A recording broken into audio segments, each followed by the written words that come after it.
Me llamo Carmen Morales. Tengo 68 años. Soy viuda desde hace más de 2 décadas y he vivido casi toda mi vida en Madrid.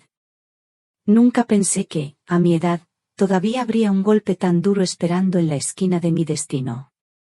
Acababa de regresar de Valencia, de pasar una semana con mi hermana Teresa.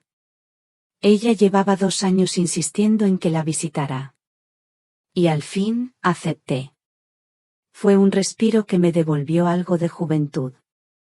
Charlas hasta la madrugada, confidencias de la infancia, las mismas risas que compartíamos cuando corríamos por la playa de la Malvarrosa. Volví renovada. Con la maleta impregnada de olor a arroz al horno, de canela y de azahar. Con el corazón tibio por las palabras de mi hermana, por su abrazo que aún parecía envolverme en el autobús de regreso. Era un martes por la tarde, de principios de otoño. El aire de Madrid estaba frío, aunque el sol todavía teñía las calles de un amarillo melancólico. Las hojas secas se acumulaban en las aceras, y al pisarlas sonaban como pequeños cristales quebrándose. Caminé las 3 cuadras desde la parada, pensando en preparar una sopa caliente, en desempacar mis cosas con calma. En volver a mi casa. Esa casa donde cría mi hijo Javier, donde recibí a mis nietos, donde cada rincón era un pedazo de mi vida. Pero lo que encontré al doblar la esquina no era mi hogar. Era un campo de batalla. En el patio delantero estaban mis pertenencias, tiradas sin cuidado. La ropa amontonada en bolsas abiertas. Mis libros desparramados, con las páginas dobladas por el viento. Fotografías familiares cayendo sobre la tierra húmeda.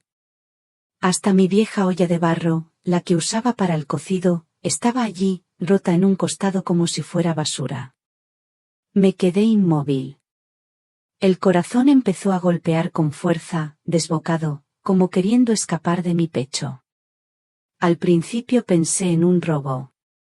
En un acto de vandalismo.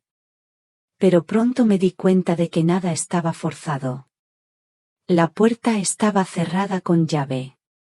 Y allí, justo en el centro, pegada con cinta en la madera, había una nota. Me acerqué con las manos temblorosas. Reconocí enseguida la letra. Era la de Javier, mi hijo. Esa misma caligrafía torpe que yo le había enseñado a formar en la mesa de la cocina cuando tenía 7 años. La nota decía: Lo siento, mamá. Ya no hay lugar para ti. Sentí que las piernas se me aflojaban. Tuve que apoyarme en la reja para no caer. Leí esas palabras una y otra vez, como si mi mente se negara a comprenderlas. 42 años de mi vida entregados a ese niño. 42 años de cuidados, de desvelos, de sacrificios. Y todo terminaba así, con una frase escrita a mano, pegada en mi propia puerta. No grité. No lloré. Me quedé en silencio. Un silencio pesado, que parecía retumbar más fuerte que cualquier alarido. Los vecinos comenzaron a asomarse desde los balcones. Algunos murmuraban entre sí. Otros bajaban la mirada, incapaces de sostener la mía. Yo solo me agaché y recogí una bufanda. Aún olía a lavanda.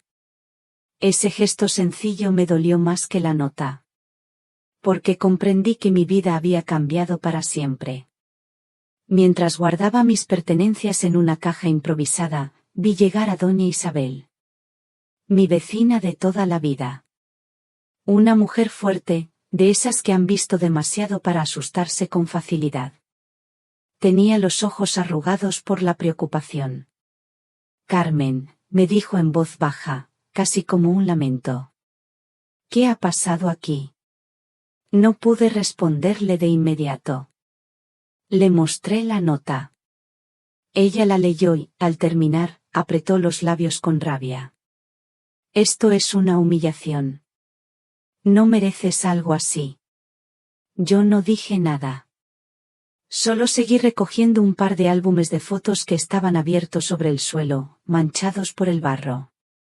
En esas páginas estaban los recuerdos de mi vida, el bautizo de Javier, su primera comunión, la sonrisa de Alfonso, mi difunto marido. Cada fotografía era una herida abierta. Los vecinos seguían observando. Algunos desde lejos, otros con una mezcla de curiosidad y compasión. Sentí la vergüenza como un peso en la espalda. Era mi propia casa. La casa que Alfonso y yo habíamos construido. Y ahora, yo estaba afuera, recogiendo mis cosas como si fuera una intrusa. Me obligué a mantener la calma. Una calma extraña, como si no fuera yo misma. No hubo lágrimas, ni gritos. Solo una determinación silenciosa. Javier, mi hijo. Él tiene 42 años. Un hombre hecho y derecho, con trabajo estable en una empresa de logística. Casado con Marta desde hace más de una década. Padre de 2 hijos, mis nietos. Yo los cuidé tantas veces. Los llevé al colegio, los dormí en mis brazos cuando tenían fiebre. Y ahora, eran ellos, Javier y Marta, quienes habían decidido que ya no había lugar para mí. Doña Isabel me ayudó a levantar una caja más pesada. Ven, Carmen, llévate esto al coche, me dijo. Después vemos qué hacer.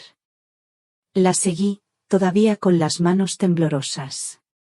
Mientras tanto, escuchaba el crujido de las hojas secas bajo mis pies. Ese crujido me parecía el eco de mi propia dignidad, rompiéndose. En la puerta de al lado, Marta apareció unos segundos. Estaba de pie, con los brazos cruzados. Me miraba desde la distancia, sin pronunciar palabra. Su silencio era aún más frío que la nota de Javier. Duró apenas un instante, porque enseguida cerró la ventana con un golpe seco. En ese gesto entendí que no había vuelta atrás. Doña Isabel me puso una mano en el hombro. Carmen, no te quedes aquí. Esto no es lugar para ti ahora. Asentí, aunque en mi interior sentí una punzada de rabia y de humillación. Esa noche, mientras subíamos las cajas al maletero del coche de Isabel, recordé algo que me atravesó como un rayo. Yo no estaba totalmente indefensa. 3 años atrás había comprado, en secreto, un pequeño piso en Lavapiés. Al principio lo hice pensando en una inversión. Hoy comprendí que se convertiría en mi refugio. Pero en ese momento, frente a mi casa, lo único que podía hacer era guardar silencio. Un silencio extraño, desconocido, que me envolvía entera. El aire de otoño olía a humo y a tierra húmeda. Las luces de la calle empezaban a encenderse. Y allí estaba yo, recogiendo los pedazos de una vida que ya no me pertenecía. No lloré. No grité. Guardé silencio. Un silencio pesado, pero al mismo tiempo firme. Era como si algo dentro de mí se hubiera quebrado para siempre, y en ese vacío no quedara espacio para el escándalo. Me incliné y recogí otra bolsa, esta vez llena de toallas viejas, dobladas todavía con cuidado. Doña Isabel estaba a mi lado, recogiendo con sus manos rápidas lo que quedaba de mis cosas en el suelo. Vamos, Carmen, no te quedes parada, murmuró. Asentí en silencio. Subimos caja tras caja al maletero de su coche. Cada objeto que ponía allí era un pedazo de mi vida, arrancado de la casa que había sido mía. Un cojín que bordé en los años 80. Una cacerola que compramos Alfonso y yo en nuestro primer viaje a Toledo. Un álbum con fotos amarillentas. Todo reducido a montones de cosas que ya no tenían lugar bajo el mismo techo que mi hijo y su familia. La calle estaba casi vacía. Solo el ruido del tráfico lejano y el susurro del viento entre las hojas secas. Yo respiraba hondo, tratando de no desmoronarme delante de los vecinos. Era mi orgullo, ese orgullo que tantas veces me salvó de caer en la autocompasión. Cuando cerramos el maletero, doña Isabel me miró. ¿Y ahora qué harás? Preguntó con voz suave. Entonces recordé. Ese pequeño piso en Lavapiés. Lo había comprado 3 años atrás, con mis ahorros y un poco de la indemnización de Alfonso. Siempre pensé que sería una inversión, algo que podría alquilar o guardar como respaldo para el futuro. Nadie lo sabía, ni siquiera Javier. Y ahora, ese lugar se convertía en mi refugio. Tengo a dónde ir, le dije. Doña Isabel asintió, sorprendida pero aliviada. El trayecto hasta Lavapiés fue silencioso. Yo miraba por la ventanilla, viendo las luces de Madrid encenderse una a una, como luciérnagas dispersas en la noche. Cada farola era un recuerdo, cada esquina una herida. La ciudad me parecía la misma de siempre, pero yo ya no era la misma mujer. Llegamos al edificio poco antes de las 9. Era modesto, con una fachada antigua y balcones de hierro forjado. El portero me saludó con indiferencia, como si fuera una vecina más. Eso me reconfortó, aquí nadie me miraba con lástima. El piso era pequeño.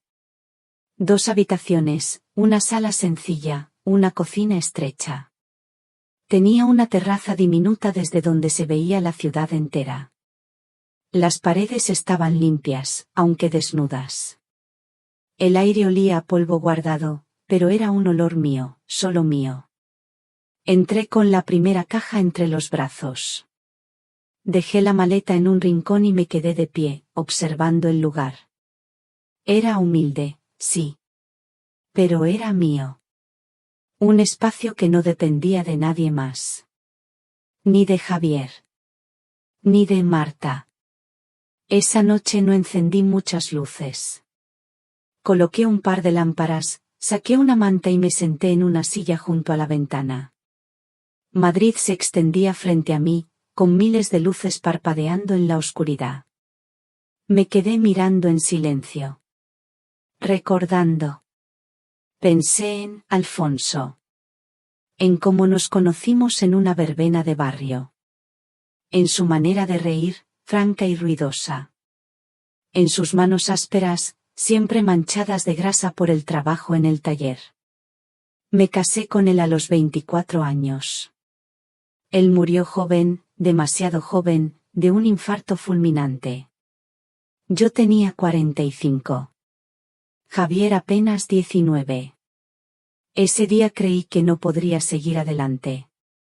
Pero seguí. Por él, por mi hijo. Ahora, casi 3 décadas después, era mi propio hijo quien me dejaba en la calle. La ironía me atravesaba como un cuchillo. No, lloré. Me limité a respirar despacio, observando las luces de la ciudad. Eran como estrellas bajas, al alcance de la mano, pero frías, lejanas. Doña Isabel me ayudó a ordenar algunas cosas básicas antes de irse. Colocamos la ropa en un armario, los platos en un estante, los libros sobre una repisa vacía. Ella hablaba poco. A veces me miraba como si quisiera abrazarme, pero respetaba mi silencio. Carmen, descansa. Mañana será otro día, me dijo al despedirse. Asentí. La acompañé hasta la puerta y luego me quedé sola. El silencio del piso era distinto al silencio de mi antigua casa. Allí, el silencio pesaba como una condena. Aquí, en cambio, el silencio parecía darme un respiro. Era un silencio nuevo. Un silencio mío. Me tumbé en la cama improvisada con un colchón viejo que había dejado el inquilino anterior. El techo blanco me pareció inmenso, como una hoja vacía. Me giré de un lado a otro, incapaz de dormir. Los recuerdos me atacaban. El día en que llevé a Javier por primera vez al colegio, con su mochila azul y su mirada asustada. La noche en que le expliqué que su padre ya no volvería. Las horas incontables en que trabajé dando clases particulares para pagar sus estudios. Las risas de mis nietos corriendo por el pasillo de la casa. Todo eso estaba en mí, palpitando, como si me gritara que no era posible que todo terminara con una nota en la puerta. Cerré los ojos y me obligué a respirar. En ese momento comprendí que el silencio era mi respuesta. Podía haber gritado. Podía haber golpeado la puerta de mi casa y exigir explicaciones. Pero no lo hice. Elegí callar. Y ese silencio, lejos de ser debilidad, era mi fuerza. Porque en ese silencio se escondía mi dignidad. La dignidad de una mujer que había visto demasiado. Que había enterrado a su esposo, que había criado sola a un hijo, que había resistido la soledad durante años. Ya no necesitaba demostrar nada a nadie. Madrid seguía brillando detrás de la ventana. Yo, envuelta en mi manta, con el frío entrando por las rendijas, supe que comenzaba otra etapa. Dolorosa, sí. Pero mía. La primera noche en Lavapiés no dormí. Me pasé horas observando la ciudad, recordando a Alfonso, repasando mi vida entera como si fuera una película silenciosa. Y en ese repaso, entre lágrimas contenidas y pensamientos dispersos, nació una certeza. No estaba derrotada. Estaba empezando de nuevo. La primera noche en Lavapiés apenas dormí. El techo blanco se volvió una pantalla donde se proyectaban escenas de mi vida, una tras otra. No eran sueños, eran recuerdos. Y cada recuerdo tenía el peso de los años que me hicieron ser quien soy. Alfonso. Todavía puedo ver su sonrisa la mañana en que salió de casa por última vez. Tenía 47 años. Yo le preparé café, como siempre, y le dije que se cuidara. Horas después, me llamaron del hospital, un infarto fulminante. Así, sin aviso. La vida que habíamos construido juntos se derrumbó en un instante. Javier tenía 19.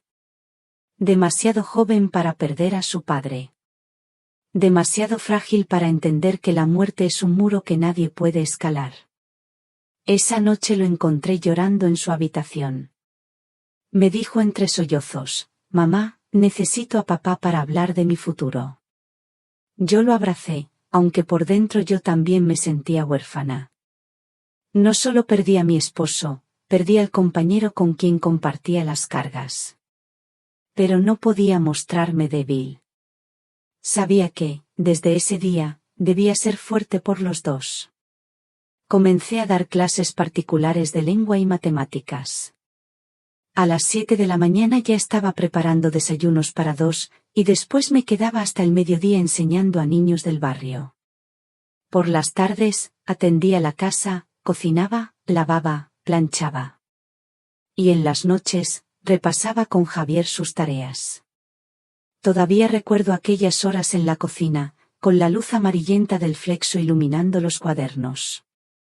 Él escribía números y fórmulas, y yo lo miraba en silencio. A veces, se quebraba en llanto. Le acariciaba el cabello y le decía, «Tu padre estaría orgulloso de ti. Confía en mí, hijo. Yo estoy aquí». Yo lo consolaba, pero nadie me consolaba a mí. Aprendí a llorar en silencio, cuando ya estaba sola, con el agua corriendo en el fregadero para disimular mis lágrimas. Hubo noches en que me quedaba dormida en la silla de la cocina, con la cabeza apoyada en la mesa, el lápiz aún en la mano. El cansancio era un animal que me perseguía sin descanso. Pero cada vez que miraba a Javier, encontraba la fuerza para seguir. Él era mi razón. Recuerdo al padre Julián, el párroco de nuestra iglesia.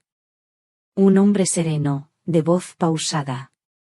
Una tarde, después de misa, me tomó del brazo y me dijo: «Carmen, Dios te dio un corazón fuerte, pero también debes guardarte un rincón para ti». «¿Cómo voy a guardarme algo, padre?», le respondí. «Si yo no lo doy todo, ¿qué será de mi hijo?». Él me miró con compasión y me dijo: «El amor también sabe poner límites. Si no aprendes a reservar un poco de tu fuerza, un día te quedarás vacía. No entendí del todo sus palabras entonces. Yo solo sabía que debía entregar cada gota de mi vida para que Javier pudiera convertirse en alguien. Y así lo hice. Pasaron los años. Lo vi crecer, terminar la universidad. Recuerdo su ceremonia de graduación. Estaba sentado en la primera fila, con el birrete en la cabeza. Yo no podía dejar de llorar, pero no de tristeza, sino de orgullo. El auditorio estaba lleno, y yo sentía que todos los aplausos eran también para mí. Pensé, todo valió la pena. Cada desvelo, cada sacrificio, cada clase dada en casas ajenas para traer un poco de dinero. Todo se justificaba en ese instante. Aquel día, al salir, Javier me abrazó y me dijo: «Gracias, mamá. Todo esto es por ti».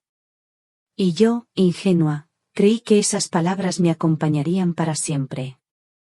Conseguí trabajo estable en una academia, y con eso aseguré nuestros gastos. Pero, incluso cuando ya no era necesario, seguí cargando sobre mis hombros cada preocupación de su vida. Me acostumbré a ser más madre que mujer. Más cuidadora que persona. El padre Julián tenía razón. Nunca guardé nada para mí. Mis sueños quedaron escondidos en un cajón. Dejé de leer los libros que me gustaban, de salir con amigas, de pensar en un futuro propio. Todo giraba alrededor de Javier. Y así pasaron los años. Ahora, en este piso pequeño de lavapiés, mientras repaso estos recuerdos, siento un nudo en la garganta. Es inevitable preguntarme, ¿fui demasiado lejos? ¿Acaso convertí a mi hijo en el centro de mi vida hasta el punto de que olvidó que yo también era una persona? No tengo respuesta clara. Solo sé que lo amé con todo lo que tenía. Y que ese amor, con el tiempo, se convirtió también en mi mayor debilidad. La imagen de Javier con su birrete me vuelve a la memoria. Su sonrisa amplia, su voz orgullosa. Ese recuerdo me duele ahora como una espina clavada. Porque nunca pensé que ese mismo hijo, aquel muchacho al que sostuve tantas noches, sería quien un día me dejara en la calle. Me quedo en silencio, mirando la lámpara de esta sala pequeña. Escucho el murmullo lejano de la ciudad, los coches que pasan, la vida que sigue. Y me digo a mí misma que quizás el padre Julián quiso advertirme de esto. Que una madre que se da entera, sin guardarse nada, corre el riesgo de quedarse invisible. Volver al presente es como abrir una herida que todavía sangra. Porque, si bien Alfonso me dejó demasiado pronto, su ausencia nunca me hizo sentir invisible. En cambio, con Marta, con ella conocí lo que significa que te miren como si no existieras. Javier conoció a Marta en una fiesta de la empresa donde trabajaba. Me lo contó una noche, mientras cenábamos juntos en la cocina. Yo había preparado tortilla de patata y ensalada. Él sonreía como un niño, nervioso, hablándome de esa secretaria del director que venía de Salamanca, de familia acomodada, de modales refinados. Yo lo escuchaba, intentando alegrarme por su entusiasmo, aunque en el fondo sentía un pinchazo extraño, como si alguien me estuviera robando un espacio que siempre fue mío. No dije nada. Me limité a sonreír y a preguntarle cosas básicas. ¿Y qué estudió? ¿Es buena muchacha? Él me respondió con frases breves, pero los ojos le brillaban. Bastaba con mirarlo para entender que estaba perdido por ella. Al poco tiempo, Marta vino a casa. Recuerdo bien ese primer encuentro. Se presentó con una blusa clara, el cabello liso perfectamente peinado, y un perfume caro que inundó el pasillo. Me saludó con un beso en la mejilla, frío, apenas rozando la piel. Yo le ofrecí café y bizcocho, pero apenas probó un bocado. Gracias, señora Carmen, me dijo, con una sonrisa cortés. Muy rico, aunque un poco dulce para mi gusto. La frase se me clavó como una aguja. No era una crítica directa, pero en su tono había algo que me dejó incómoda. Ese fue mi primer aviso, aunque yo no quise verlo. Con el tiempo, la relación avanzó rápido. Javier anunció el compromiso, y yo lo celebré como pude. Ahorqué mis cuentas, vendí unas joyas de mi madre, incluso pedí un pequeño préstamo de mi pensión para ayudar con los gastos de la boda. Me parecía natural. ¿Qué madre no hace lo imposible por ver a su hijo feliz? La boda fue un espectáculo. Ellos, radiantes. Yo, orgullosa. Recuerdo que Marta llevaba un vestido blanco con encajes finísimos, traído de Salamanca. Durante la ceremonia pensé, quizás mis temores eran infundados. Quizás ella me aceptará como parte de su vida. Pero pronto descubrí que no sería así. Se mudaron a mi casa después de la boda, hasta estabilizarse económicamente. Yo creí que sería hermoso compartir el hogar, que viviríamos como una familia unida. Durante un tiempo, parecía que funcionaba. Marta ayudaba en algunas tareas, Javier seguía cariñoso, y yo me sentía útil manteniendo todo en orden. Pero las grietas empezaron pronto. Una tarde de domingo, preparé cocido madrileño, el plato que Alfonso adoraba. Era una tradición en casa, un plato que representaba mis raíces, mi manera de sostener a la familia en torno a la mesa. Serví los garbanzos, la carne, las verduras. Marta probó una cucharada y sonrió con cortesía, pero luego dijo: Mi madre lo hace distinto. Ella no pone tanto tocino, y la sopa le queda más ligera. Javier se removió en su asiento, incómodo. Yo bajé la mirada y seguí sirviendo. No respondí. ¿Qué podía decir? Era mi plato de toda la vida, pero en sus palabras había una sentencia: lo tuyo no es suficiente. A partir de ese día, cada detalle fue un reproche sutil. El olor de la casa, demasiado a comida. Mi forma de doblar las toallas, poco práctica. Incluso mi manera de hablar, un poco anticuada. Yo trataba de adaptarme, de agradarle, de hacerme pequeña para no incomodar. La situación empeoró con el nacimiento de Lucía, mi primera nieta. Fue una madrugada de abril. Yo esperaba en el hospital, nerviosa, como si volviera a ser madre por primera vez. Cuando la vi, tan frágil, tan hermosa, quise tomarla en brazos. Pero Marta me detuvo. No, Carmen, todavía no. Mejor que no la cojas. Ya sabe, las personas mayores pueden transmitir virus, bacterias, hay que tener cuidado. Me quedé paralizada. ¿Personas mayores? Yo, su abuela, convertida en un riesgo. Me sentí expulsada de un lugar que siempre había soñado ocupar.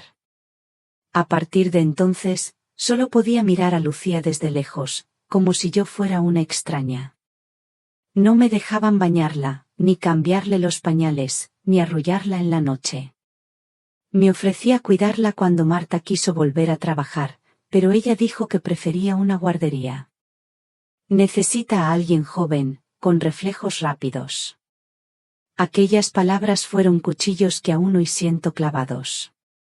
Javier se mantenía en silencio. Atrapado entre su esposa y su madre, optaba por no intervenir. Yo lo veía incómodo, con la mirada baja, pero sin levantar la voz.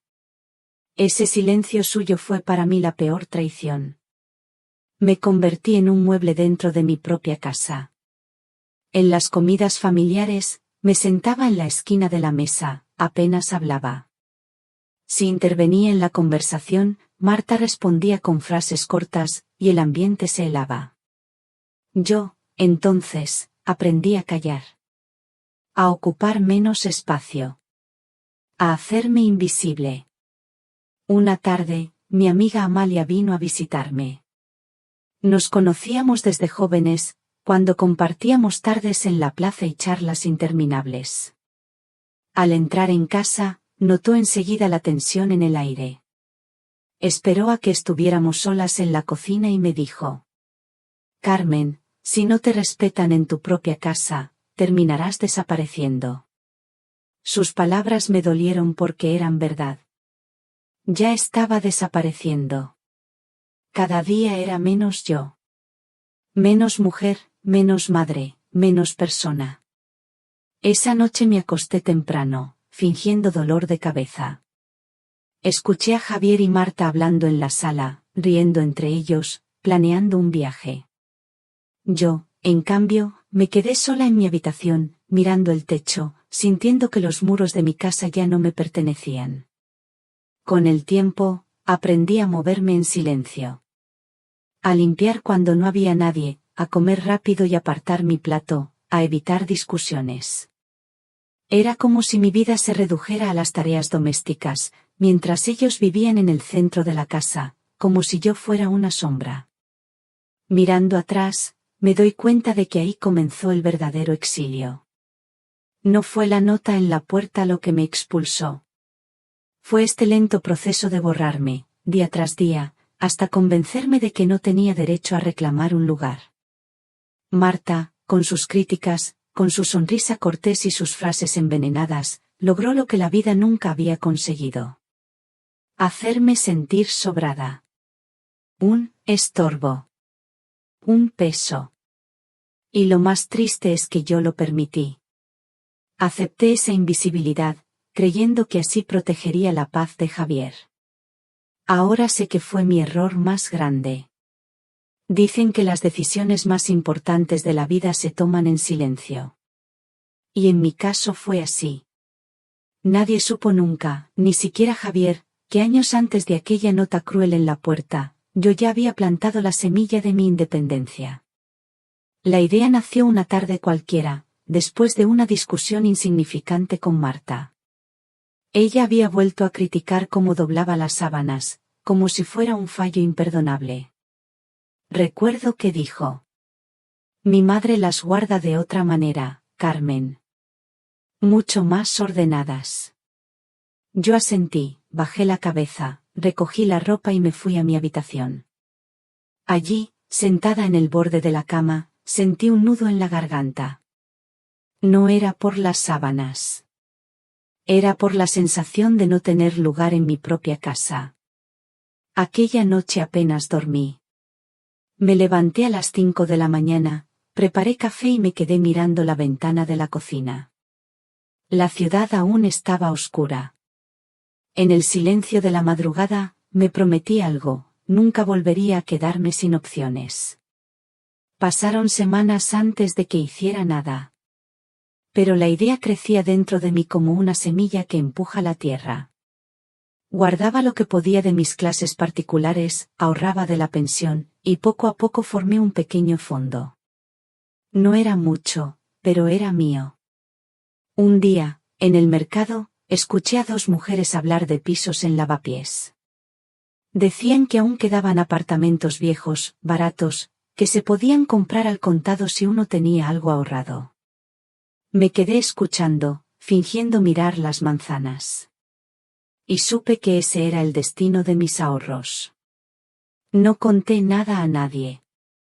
Ni a Javier, ni a Marta, ni siquiera a doña Isabel. Era un secreto que debía guardar como si fuera un tesoro. Fui sola a la inmobiliaria, con un sobre lleno de papeles y mis manos temblando. Recuerdo el momento de la firma.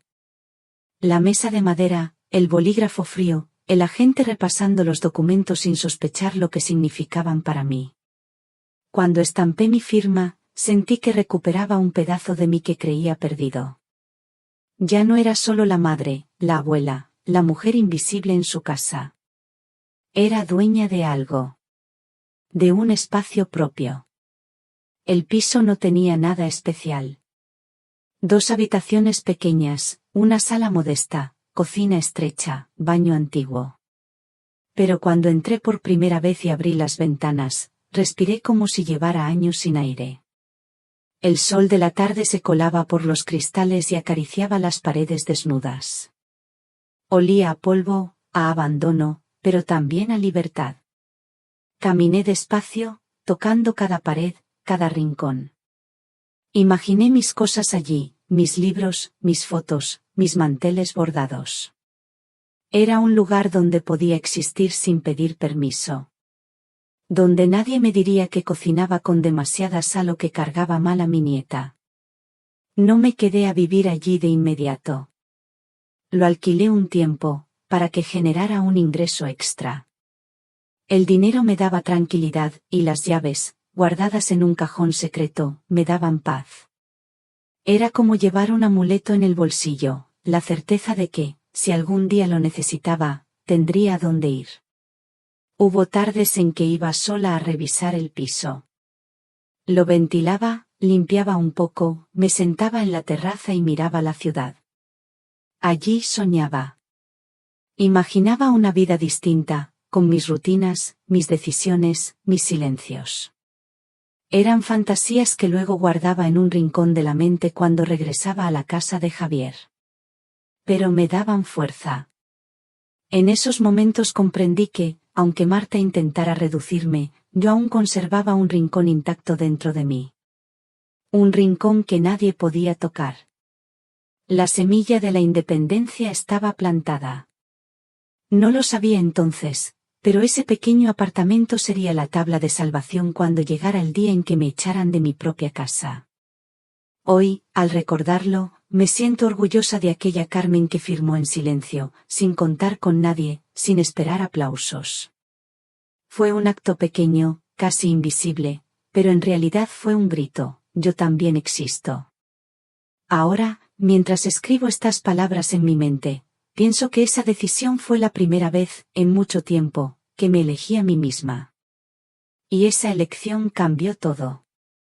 Los días siguientes a mi regreso de Valencia fueron como caminar dentro de una pesadilla. El recuerdo de mis cosas tiradas en el jardín todavía me quemaba en la memoria. Cada prenda arrugada, cada fotografía en el suelo, eran un recordatorio de lo que Javier y Marta habían permitido. Pero lo peor estaba aún por descubrir. Fue doña Isabel quien me abrió los ojos. Una tarde vino a verme al piso de lavapiés, con una bolsa de pan recién hecho y esa mirada preocupada que ya me conocía demasiado bien. Se sentó frente a mí, en la mesa pequeña de la cocina, y después de un silencio largo dijo: Carmen, necesito contarte algo. Yo la miré, sin fuerzas para responder. Ella continuó: el jueves, mientras estabas en Valencia, vi un camión aparcado frente a tu casa. Era de mudanzas. Reconocí a los padres de Marta bajando muebles, electrodomésticos. Lo tenían todo planeado. Sus palabras me atravesaron como un cuchillo. De pronto entendí. No había sido un impulso de Javier, no fue una decisión precipitada. Fue una jugada fría, calculada, preparada en cada detalle. Esperaron a que yo saliera para visitarla a Teresa, confiados en que estaría lejos durante una semana. Y en mi ausencia, ocuparon mi espacio. Me echaron sin dar la cara. Sentí una mezcla de rabia y de claridad. Ya no había lugar para la ingenuidad. Me repetí a mí misma: esto no es un malentendido, es una traición. Esa noche apenas dormí. Me levanté varias veces, encendí la luz, abrí cajones, repasé papeles. Buscaba pruebas de que aún tenía un derecho que nadie podía arrebatarme. Y allí estaba, en una carpeta azul guardada con cuidado, la escritura de propiedad de la casa.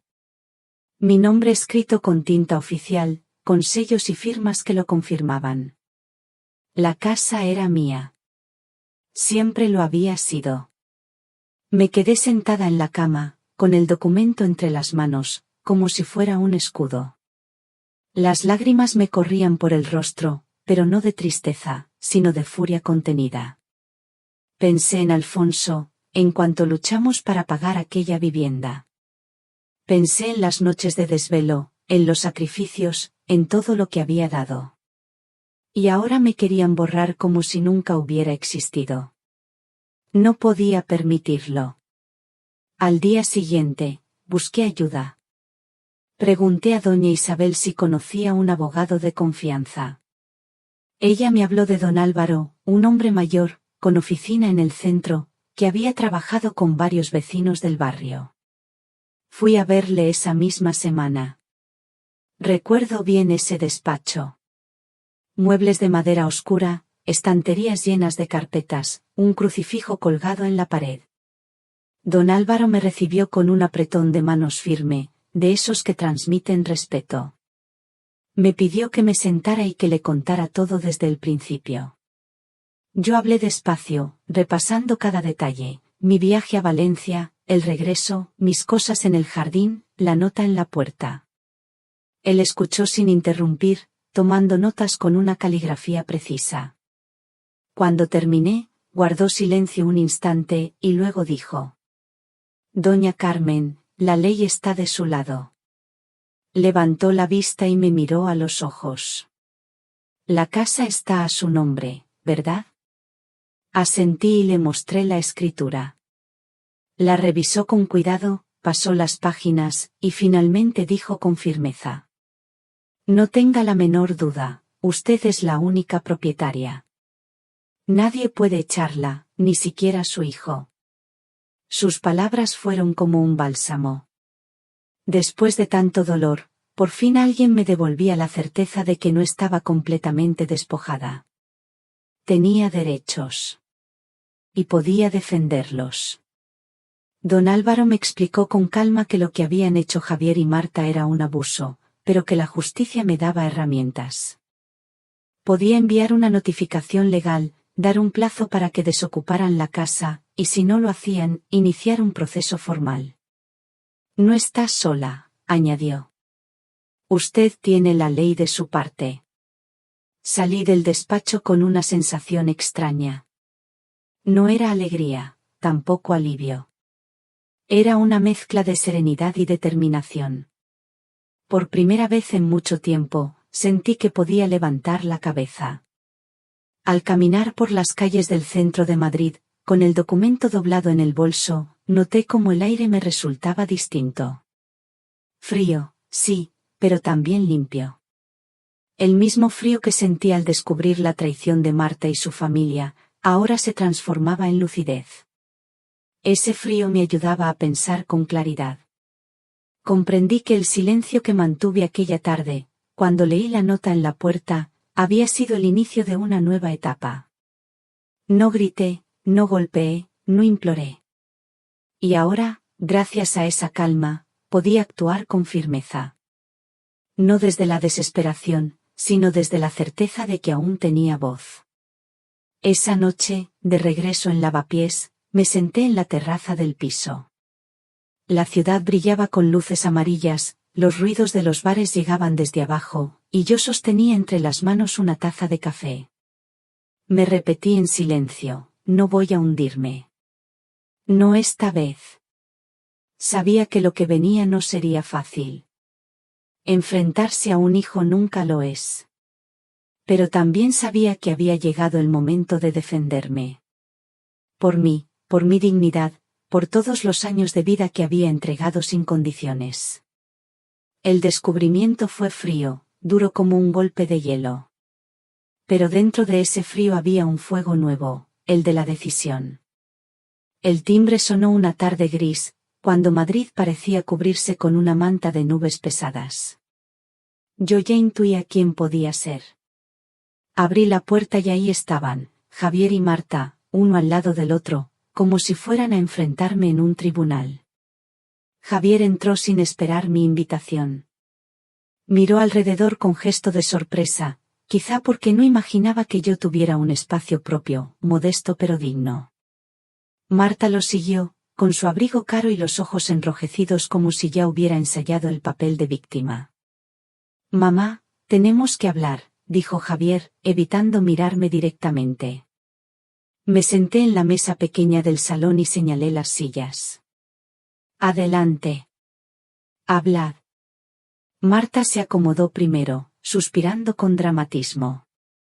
Doña Carmen, esto ha sido un malentendido. Nadie quiso hacerle daño. Fue una situación temporal. Mis padres se quedaron sin casa y Javier pensó que, hizo una pausa, llevándose la mano al pecho, que usted entendería. La escuché sin pestañear. El silencio pesaba tanto que la obligó a bajar la mirada. Javier intervino, con un tono que intentaba ser firme. Mamá, la familia es lo primero. Siempre nos enseñaste eso. ¿No crees que ahora deberías demostrarlo? Ellos no tenían dónde ir. Era cuestión de ayudarnos mutuamente. Respiré hondo y sentí una calma extraña recorrerme. Ya no era la madre temerosa de incomodar, ni la mujer invisible de la esquina de la mesa. Ahora hablaba desde otro lugar, uno que había conquistado con lágrimas y papeles en regla. Ser madre no significa ser alfombra, dije despacio, mirándolo a los ojos. Ni significa que pueda borrarme de mi propia vida. Javier abrió la boca, sorprendido. Marta se removió en la silla, incómoda. Yo continué. Durante años pensé que callar era la forma de proteger la paz de la familia. Me equivoqué. El silencio solo les enseñó a tratarme como si yo no contara. Marta intentó interrumpir, con un hilo de voz cargado de falsa dulzura. Doña Carmen, no diga eso. Nosotros la queremos, los niños la necesitan. La detuve con un gesto de la mano. No. No me necesitan como criada gratuita. Ni como niñera a la que se le niega un abrazo por ser mayor y contagiar enfermedades. Me necesitan como abuela, sí. Pero una abuela respetada. Y eso empieza por reconocer que la casa donde viven no es suya. El silencio se volvió insoportable. Podía escuchar el ruido lejano de los coches en la calle, los pasos de algún vecino subiendo la escalera. En mi salón, en cambio, solo había tensión. Javier apretó los puños. ¿Qué estás diciendo, mamá? Saqué del cajón la carpeta azul y la puse sobre la mesa. Estoy diciendo que ya he iniciado los trámites legales. El abogado enviará una notificación. La casa está a mi nombre y, si no se van en el plazo establecido, la justicia se encargará. La cara de Marta se descompuso. De repente, las lágrimas aparecieron como por encargo. Se llevó un pañuelo a los ojos, sollozando. Esto nos va a destruir. Los niños van a sufrir. La miré con frialdad. Los niños sufren cuando los adultos no tienen dignidad. Y la mía, Marta, no pienso regalarla. Javier se levantó de golpe, dando un paso hacia mí. Eres injusta. Soy tu hijo. No puedes hacernos esto. Yo también me puse de pie. No grité. No lloré. Solo lo miré con una serenidad que lo desarmó. Tú me hiciste esto el día que permitiste que mis cosas fueran arrojadas al jardín como basura. Ese día perdiste el derecho a hablarme de justicia. Se quedó quieto, con la respiración agitada. Marta lo miraba, buscando que él reaccionara, pero él no supo qué decir. Yo recogí la carpeta, la volví a guardar en el cajón y con voz baja añadí. No hay vuelta atrás.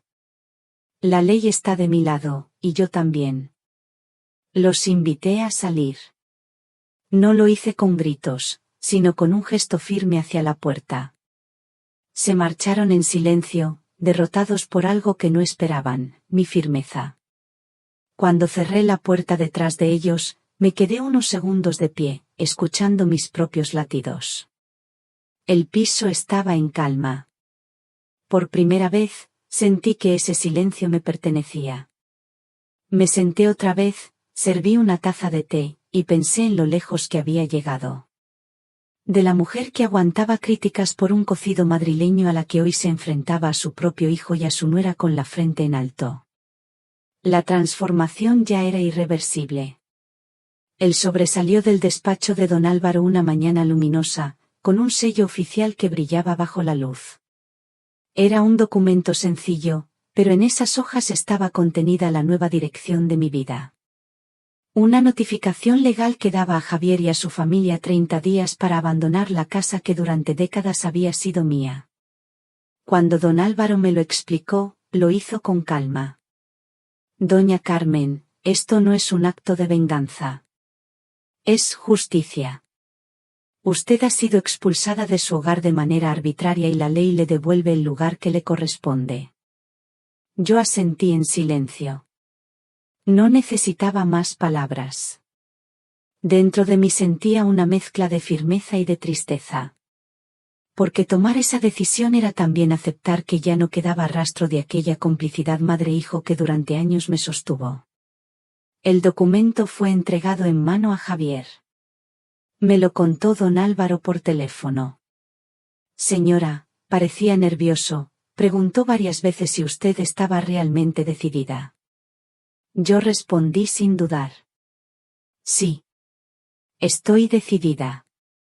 Imaginé la escena, Javier recibiendo el papel, Marta detrás de él, los suegros fingiendo sorpresa. Pude ver sus rostros de indignación, el murmullo de los vecinos al enterarse. Y sentí una punzada en el pecho, sí, pero también una extraña paz. Había dado un paso que me colocaba, por primera vez en mucho tiempo, en el centro de mi propia vida. Los días siguientes fueron un torbellino en la casa de Javier. Lo supe por doña Isabel, que siempre tenía oído fino para las novedades del barrio. Carmen, están desesperados. Se pelean entre ellos. Marta grita que no pueden mudarse así como así. Los padres de ella se sienten humillados. Y tu hijo anda con el gesto torcido, como si la vida se le viniera abajo. La escuchaba con atención, pero ya no desde el dolor. Era más bien como quien observa desde la distancia, consciente de que esa tormenta ya no le pertenece. Un sábado, Javier apareció en Lavapiés. No tocó el timbre con la seguridad de antes. Sus golpes eran tímidos, casi inseguros. Le abrí y lo invité a sentarse. Traía ojeras, el rostro cansado, la camisa arrugada. Mamá, dijo al fin, no podemos irnos así. No tenemos dinero suficiente para comprar otra casa. Los niños sufrirán. Marta está desesperada. Lo escuché sin interrumpir, sorbiendo un té que acababa de preparar. Cuando terminó, hablé con voz baja, pero clara. No fue mi decisión que me echaran. Fue la tuya, Javier. Yo ahora solo estoy defendiendo lo que siempre me perteneció. Él intentó argumentar, hablar de la familia, del sacrificio compartido. Pero ya no tenía el poder de antes. Cada palabra rebotaba en mis oídos como un eco sin fuerza. Al final guardó silencio, y ese silencio me dio la certeza de que estaba aprendiendo la lección más dura, que su madre ya no era una figura sumisa, sino una mujer que sabía sostenerse por sí misma. Marta también vino, unos días después. Entró con el rostro maquillado, fingiendo serenidad. Me habló de los niños, de la rutina, de lo difícil que sería todo sin mí. Pero yo vi la verdad detrás de sus palabras. No era amor lo que pedía, era comodidad. Quería que volviera a ser la sombra que le servía a todos sin pedir nada a cambio. No voy a dar marcha atrás, le dije. Ni por ti, ni por tus padres, ni siquiera por Javier. Vi en sus ojos un destello de rabia, esa rabia contenida que siempre tuvo hacia mí.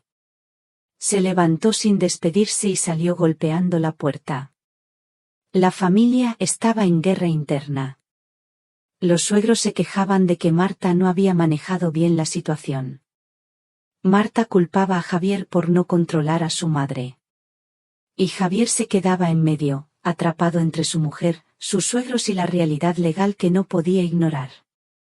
Yo, mientras tanto, me sentaba cada noche en el pequeño balcón de Lavapiés. Encendía una vela, me arropaba con una manta y miraba la ciudad iluminada. Las voces de la calle subían hasta mí, niños corriendo, jóvenes riendo, el pregón de un vendedor ambulante. En medio de ese bullicio, yo sentía un silencio propio, un refugio íntimo. Era un silencio distinto al de años anteriores, cuando callaba para no incomodar. Este era un silencio lleno de dignidad, un silencio que decía: he tomado una decisión y nadie podrá arrebatármela. Algunas noches pensaba en Alfonso. Lo imaginaba sentado a mi lado, sonriendo con esa calma que siempre tuvo. Y yo le decía en voz baja: Alfonso, al fin aprendí a no desaparecer en la vida de los demás. Entonces una lágrima rodaba por mi mejilla, pero no era de dolor, sino de alivio. 30 días podían parecer eternos para ellos, pero para mí eran una cuenta atrás hacia la libertad. Cada amanecer era un paso más lejos de la mujer que solía callar. Cada anochecer era una confirmación de que había elegido el camino correcto. Sí, había tristeza. Sí, me dolía saber que mi hijo estaba en medio de esa tormenta. Pero también había paz. Y esa paz era mía. Han pasado meses desde aquel día en que firmé la venta de la casa. Recuerdo el momento como si fuera un cierre simbólico, una página que se daba la vuelta para no abrirse nunca más. Con ese dinero no compré lujos, ni me dejé llevar por caprichos. Lo usé para pagar deudas pequeñas, asegurar una pensión tranquila y, sobre todo, darme la oportunidad de vivir experiencias que siempre postergué. La primera fue el mar. Parece increíble, pero a mis 68 años nunca había estado frente al océano. En mi vida hubo tantas obligaciones, tantas cargas, que lo más cercano fueron algunos viajes escolares de Javier, donde yo me quedaba en casa preparando sus mochilas. Así que tomé un tren hacia Valencia, volví a la casa de Teresa y desde allí caminé hasta la playa. Cuando vi por primera vez las olas rompiendo en la orilla, me quedé inmóvil.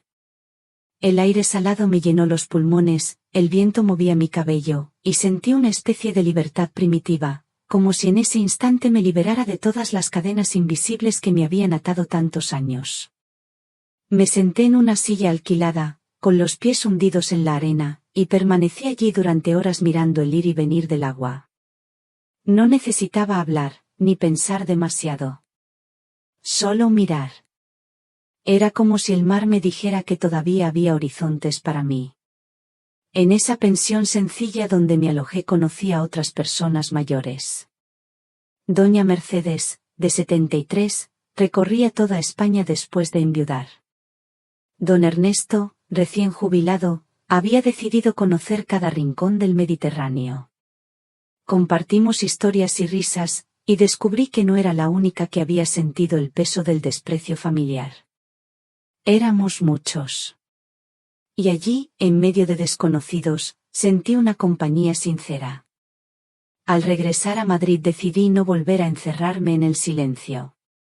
Me apunté a un grupo de mayores en la parroquia del barrio. No soy una mujer muy religiosa, pero quería escuchar, conversar, encontrar voces parecidas a la mía. En esas reuniones descubrí relatos que me conmovieron, hijos que intentaron encerrar a sus madres en residencias para quedarse con las casas, abuelos apartados de sus nietos por conveniencia, mujeres que habían entregado todo y se encontraban, como yo, aprendiendo a vivir de nuevo. Allí conocí a doña Cecilia, una señora de 72 años con un carácter fuerte. Me dijo una frase que me marcó. Carmen, pasamos la vida enseñando a los demás cómo deben tratarnos. Si aceptamos el desprecio, nos desprecian. Si exigimos respeto, aprenden a respetarnos. Desde entonces, cada día me repito esas palabras como un mantra. También me atreví a inscribirme en un curso de informática para la tercera edad. Yo, que siempre pensé que ya era tarde para aprender, me encontré frente a un ordenador con los ojos brillantes de curiosidad. La profesora, una joven llamada Laura, se sorprendió de mi entusiasmo. Me enseñó a escribir en un documento, a enviar correos, a navegar en Internet. Cada clic era como abrir una ventana a un mundo nuevo. Descubrí que todavía era capaz de aprender, de ilusionarme, de sorprenderme a mí misma. Poco a poco mi vida se llenó de rutinas distintas. Los martes me reunía con el grupo de mayores para conversar y compartir cafés. Los jueves iba al curso de informática. Los sábados caminaba por el rastro, comprando algún libro de segunda mano o una planta para mi balcón. Eran gestos sencillos, pero en cada uno de ellos había una afirmación silenciosa: sigo viva, sigo siendo Carmen. En las tertulias de café me gustaba escuchar. Había mujeres que hablaban con dolor, hombres que relataban pérdidas, pero también risas que se escapaban como chispas. Y yo comprendí que no estaba sola. Que lo que me había ocurrido no era una rareza, sino parte de una realidad que muchos callan. Y lo más importante, entendí que podía transformar mi historia en un faro para otros.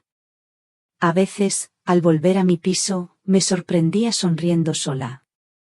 Miraba mis plantas, mis libros, el ordenador portátil que había comprado con parte del dinero de la venta, y pensaba: después de todo, este es el hogar que siempre busqué. Un hogar mío, donde nadie me echa, donde cada decisión la tomo yo.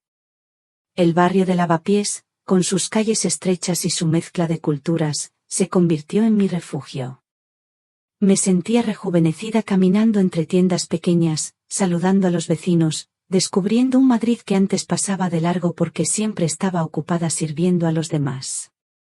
En las noches, al sentarme en el balcón, ya no pensaba en la traición de Javier ni en las lágrimas de Marta.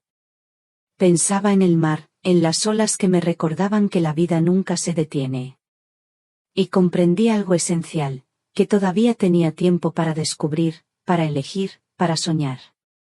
A mis 68 años, la vida se abría como un cuaderno en blanco. No era un final, sino un renacer. Hoy, mientras me siento en el balcón de mi piso en Lavapiés, con una taza de café caliente entre las manos, miro hacia atrás y pienso en todo lo vivido. Cada recuerdo llega como un río tranquilo, ya sin el dolor punzante de antes, sino con la serenidad de quien ha comprendido su propio camino. Han pasado años desde aquel día en que encontré mis cosas esparcidas en el jardín. Aquel papel clavado en la puerta, con la letra de mi hijo, fue como un cuchillo que abrió de golpe todas las heridas que había escondido durante décadas. Pero también fue el inicio de mi renacimiento. Hoy quiero cerrar mi historia compartiendo lo que he aprendido. No como una mujer resentida, sino como alguien que logró levantarse después de ser reducida a la nada. Estas son mis lecciones de vida. La historia de Carmen Morales llega a su fin aquí. ¿Qué piensas tú sobre la decisión que tomó? ¿Habrías hecho algo diferente en su lugar? Cuéntamelo en los comentarios, leo cada palabra con atención. Si esta historia te hizo reflexionar o sentir algo especial, no olvides dejar un me gusta, compartirla con alguien que también pueda emocionarse, y suscribirte al canal para no perderte los próximos relatos. Nos encontramos en la próxima historia, y quién sabe, tal vez la próxima vez, seas tú el protagonista.